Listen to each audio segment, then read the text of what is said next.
Days like today really suck, guys. We've been talking about this for many a months, actually probably the last year or so. Layoffs across the entire gaming and esports industry as they do continue. Just this week, we could have talked about Evil Geniuses, the fall of what's going on over there. We could talk about Bungie layoffs, and of course, so many more before that. But now we talk about, yet again, for the third time, layoffs at 100 Thieves. Also, we could have talked about the situation going on with FaZe having to be acquired after, the plunder they've gone through, trying to return to what they once were. When you talk about some of the biggest brands in esports and gaming, certainly 100 Thieves and FaZe come to mind, and it's now breaking news as of just today, where 100 Thieves have had further layoffs and also some new information. Two companies attached to them prior, that being their video game development studio and their energy drink Juvee, are both parting ways with the company and going independently operated instead.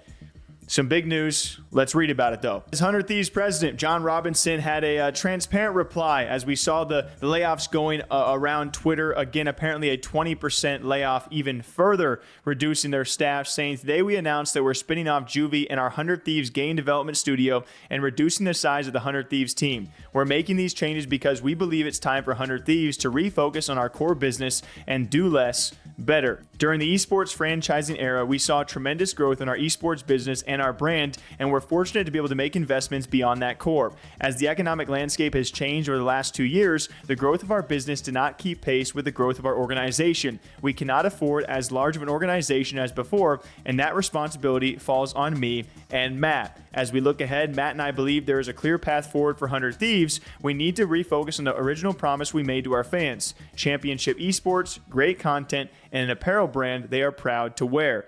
Juvee and our game studio have made a lot of progress through our incubation, so we're excited for their futures as independent companies, and we will be cheering them on as always. We'll share more updates on these businesses over the coming months. 100 Thieves is committed to making esports sustainable, and to get there, we need to learn from these experiences. We don't have all the answers today. This is just the beginning of a new chapter, but these changes will help 100 Thieves become a healthier company and ensure that we're focusing our money and attention on the most important part of our business, the core. And I think it's fair to say this is concerning, not just for 100 Thieves, but the esports industry as a whole, but it's not necessarily surprising to a lot of people out there. Although some looked at 100 Thieves and maybe thought they were better off than they were being perceived, but I think a few of us, and maybe many others actually out there, knew that with their creators, with their talent, with their esports rosters, there's a lot of spending going on and not a lot of money coming in for these businesses. Yes, it's concerning when two of the businesses you tried to bring on and help eventually sustain your main business, that being Juvee, the energy beverage, and of course the video game development studio,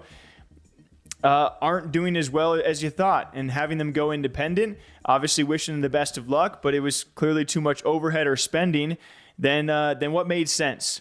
And it was an ambitious goal. At least they tried it, right? As opposed to other esports orgs who slowly withered away into these layoffs.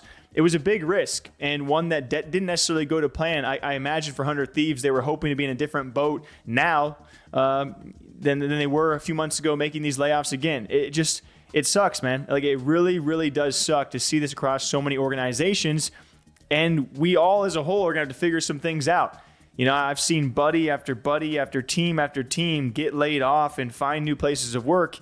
And it just sucks for the new generation, right? Like, you have people going to school who wanted to be in esports and gaming and now finding out that there's no sustainable business, not just for the orgs, but as a job inside an esports team. It's volatile for anyone working in the space. And so I wish them the best of luck going forward. I hope this is the rock bottom. I hope it doesn't get any lower than this. But 100 Thieves making this announcement, we had FaZe Clan news, we got Evil Geniuses, we had TSM before that. You could name any team who has done at least some layoffs or reducing of size and overhead, and it's just only been the beginning, man. So I don't know where we go from here, but I'm hopeful.